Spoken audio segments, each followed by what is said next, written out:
Hi Aquarius, peace, light, and love. Hope all is well. It's your girl, Conscious Queen, and checking in with you all. Hope all is well. Um, so yeah, this full moon lunar eclipse for you, Aquarius, is in your ninth house. The sun is in your third house right now. Um, so the third house is your house of your neighbors, your neighborhood, your community, your siblings, um, a lot of like social media, um, just networking, communicating, Instagram, emails, you know, local travel as well. Um, so you have Pluto in your first house, Aquarius.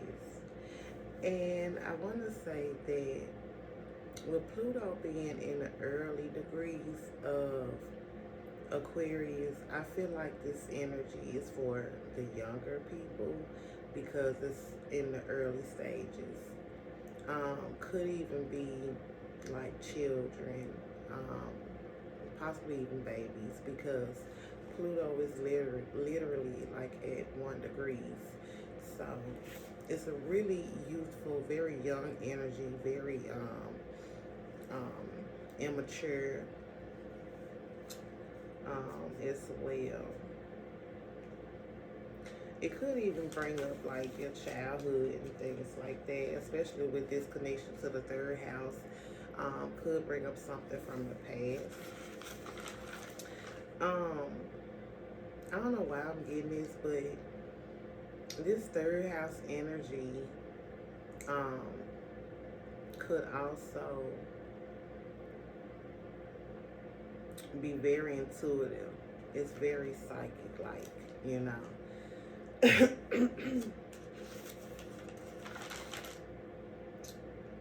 trying to see where did I start?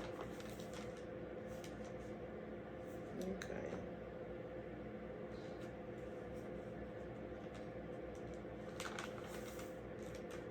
The sun in the third house is also connected to masculine energy, so um, it could be something about fathers, could be something about, you know,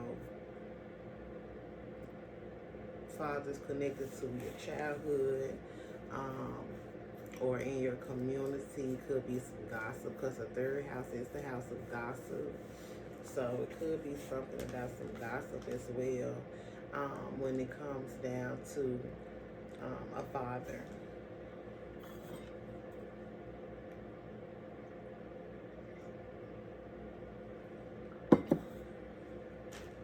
And this energy is actually random. These are like last minute downloads that I'm getting, so I didn't even write that down. Well, I did write down masculine energy. The sun in Aries in the third house is probably going to expose something about your neighbors, um, or your siblings, your people in your community, or it could expose something about people from your childhood or your past as well.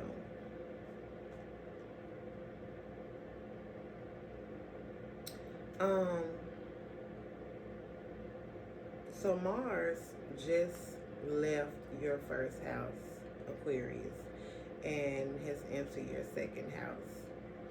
Okay, and this Mars in your second house is going to sextile your fourth house, but it's going to trine your sixth house and your 10th house. So, with the second house trying the 6th and the 10th, this could have something to do about a parent in connection to money and finances and work. Okay. It could be your parent that is going through the financial issues or the work issues, or you could be the parent that's, that's, providing the finances and focus on work, or, you know, there could be something made public about, um, you know, second house things, and your job, your routine, and things like that, things you do every day.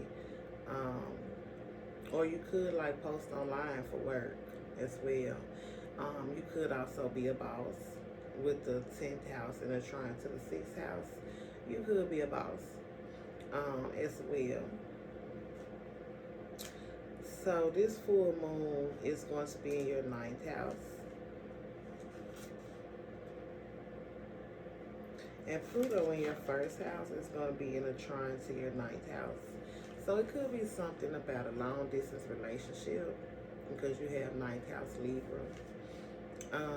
You and a partner could be planning to travel.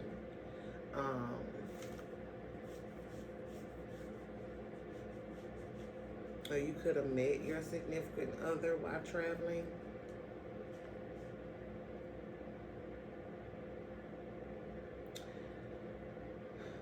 Full moon in the 9th house.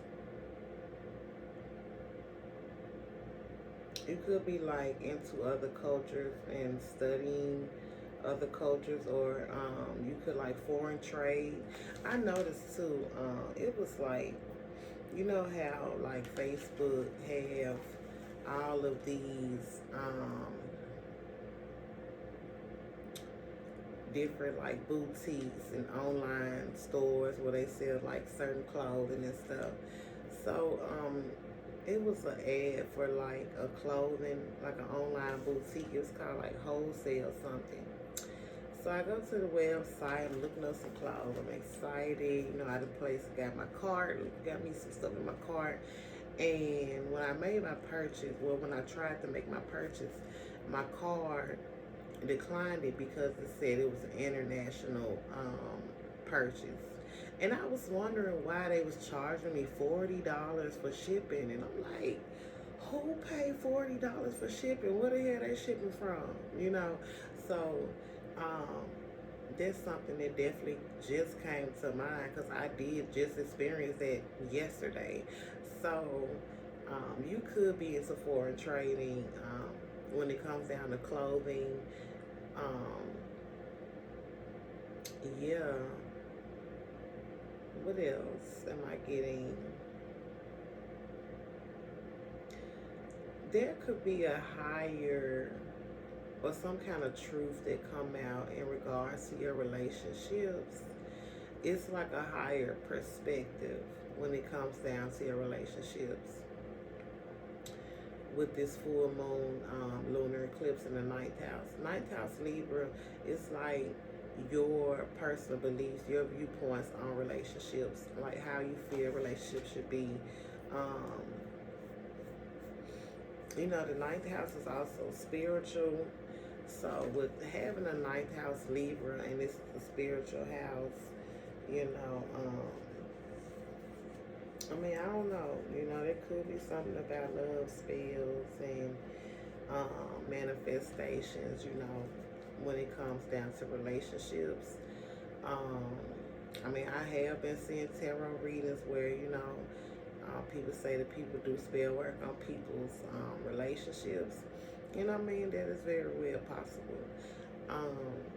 But, this is a spiritual house, and this is a house of spiritual practitioners.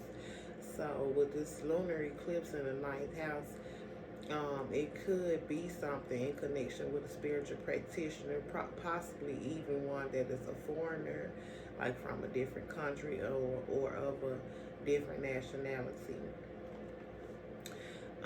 The 9th house is also the house of like your ancestry, your native land, things like that. So, yeah, there might be some things that come out or come to light in regards to your family or your native land or something like that. The ninth house is also a house of legal stuff. So, you know, there could be something that comes to light about a court situation, or something legal going on as well. Okay. So this ninth house is in a trine to the fifth house and the first house. So there could be something legal going on in connection to children or pregnancy, you know, so there could be something about paternity or like child support, something about the father of a child, stuff like that as well. With the fifth house trying the ninth house, this is like in connection also to entertainers and children. This is also a house of fun and play.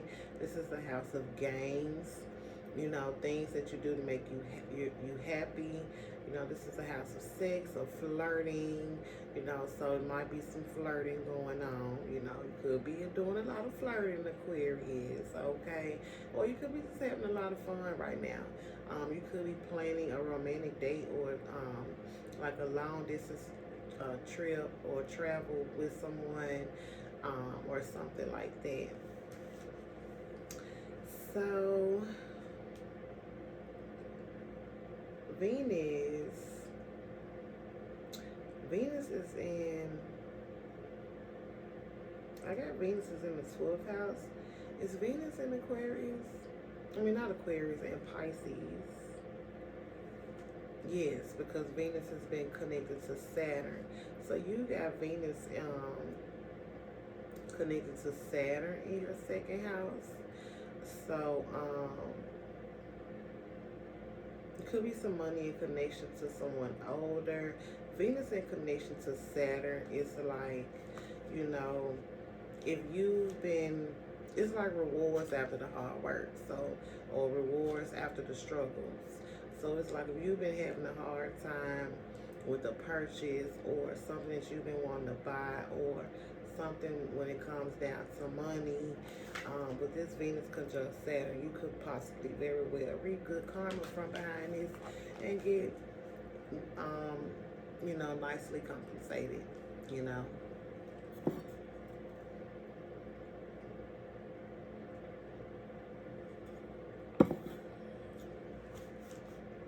Venus conjunct Saturn in the second house in Pisces could also be connected to drugs. And with Venus in connection to Saturn, that could bring restrictions. It's also very karmic and can bring karmic consequences as well. Pisces is connected to loss. Venus conjunct Saturn in Pisces in the second house. Of course, it could be connected to a female. You could have a female that buy you some shoes, or like your significant other, or some female or something that you know or closely connected to could have bought you some shoes, or you could be paying for like a pedicure for your lover or something like that, or you could be paying to get your own feet done, you know.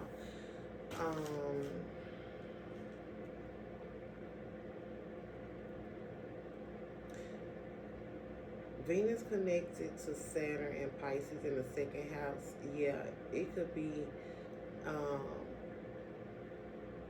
yeah, like, it's like you put in a lot of effort and thought and hard work into something that you was trying to accomplish or gain or obtain.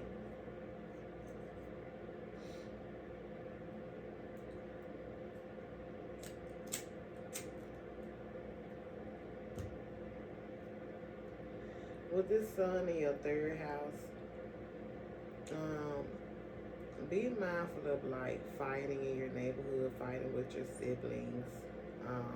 The sun in the third house is also like, that's a house of like somebody that gets around, especially with the sun and Aries in the third house. But I mean, it could possibly just be someone that you're close to and that you communicate with. You know, you might feel drawn at this time to communicate with a certain person. With the sun, the sun in the third house, like I said, it's definitely going to illuminate something in your neighborhood or something about your sibling, or something about your past. Something gonna come to light with the sun in the third house. But I will say that with the sun in the third house, I will say that I'm back with some motion because I have been having transportation issues, and thank God I just got me a new vehicle finally. Well, it's not new, it's used, okay? But anyway, I finally got me a vehicle yesterday, so I'm glad to have me some motion again. Okay, so with the sun in the third house, you could be moving around. You know, the sun is joy, it's happiness. You know, so you could be definitely spending more time with you know family, friends, loved ones. You popping out, you posting those pics and those selfies. Okay, looking good. All right, putting yourself out there. But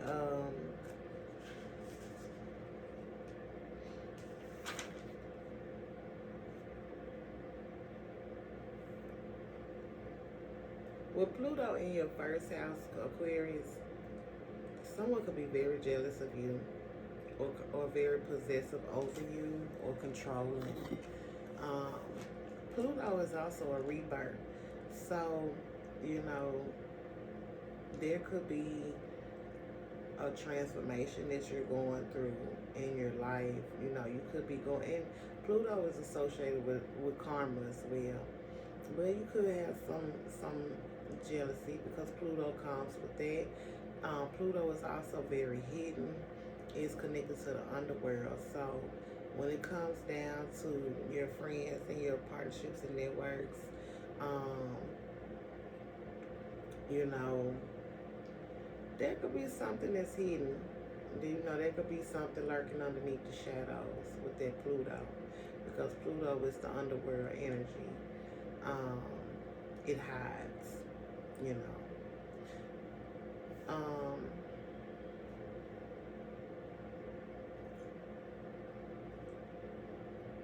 What else? Yeah, Pluto is jealousy, or somebody like obsessed with you, want to have control over you, or you could be the obsessor or the dominator as well. Um,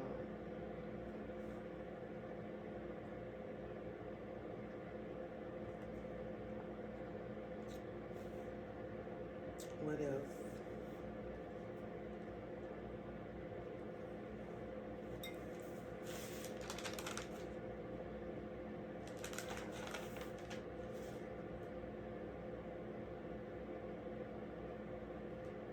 Pluto in your first house is actually in the sixth house to your 11th house.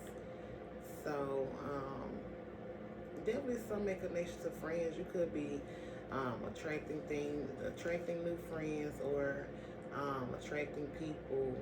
Um,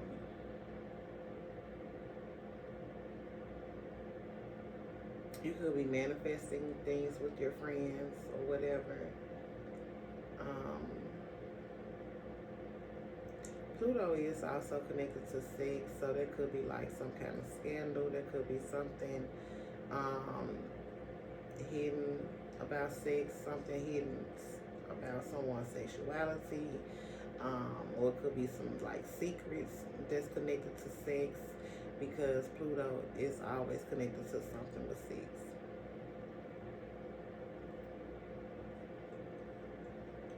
Like sex could even be used as a means to like control, but definitely something with sex.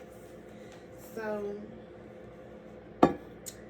at this time, I can't think of anything else, and I don't want to sit here and be thinking and have you just sitting there looking like, okay, what else you coming up with? But thank you for watching my video. Um, I am one of the kind of crazy people that would try to look at the eclipse without glasses on, but if you try to look at the eclipse, make sure you have your glasses on. I didn't check the time to see what time the eclipse is going to show, but if you go on timeanddate.com, put in your local, your city and your time zone, and it's going to tell you what time the eclipse is going to pop out. Okay, and this is a full moon eclipse, so something is culminating, and this is something that's been going on for some time. I also want to say, because I just got this download, because I learned that however many minutes an eclipse is, and I learned this from Molly McCord. Okay, she's an awesome astrologer. She posts 3 times a week. I haven't been watching her lately, but I usually watch her as well. But I learned from her that the minutes of an eclipse, like each minute amounts to the number of years. So over the course of years, however many minutes that is, a lot could come to light when it comes down to this lunar eclipse. And it could be connected to the feminine energy. It could be connected to women, to mothers. Okay, lunar eclipse energy is something that is hidden, is internal, that is going to come out of the shadows. Okay, because it's definitely going to oppose the sun at this time. And as time progresses, you know, that lunar eclipse energy will square or quincunx or whatever. And I'm not really well versed with quincunxes, but I'm just throwing an aspect out there. But basically just to say that the energy will change. Also, Pluto in your first house, there could be some things going on with your body. Okay. Pluto in the first house, your body could be going through some changes, you know. Hopefully no one has suffered any, you know, injuries. Okay, because Pluto is trauma. It is a crisis as well. So, you know, some people could have went through a crisis. Some people could have went through a major transformation, especially when it comes down to your relationships. And I say that because this sun in the 3rd house is trying to your 7th house. So it has something to do with your partner as well. Your partner's past, your partner's childhood, your partner's, because it's connected to the 3rd house, and the 3rd house is the siblings. And so it could very well, and you could be also traveling a lot with your partner, you know, you popping out more with your partner. So the sun in the 3rd house is in the trine to the 7th house and the 11th house. So yeah, you and your partner, you connecting with friends, you're socializing, you're having a good time, y'all getting out there, moving around, and just enjoying yourself, you know. But yeah, Pluto in the 1st house could bring some jealousy. There could be some secrets, you know. And Pluto is in Aquarius, so that's the start, you know. So a lot of stars, you know, people striving to be a star, people manifesting, you know, and you know, they building with their partner, you know. But this is what I have for you, Aquarius, and thank you for watching my video. Please subscribe. See you later.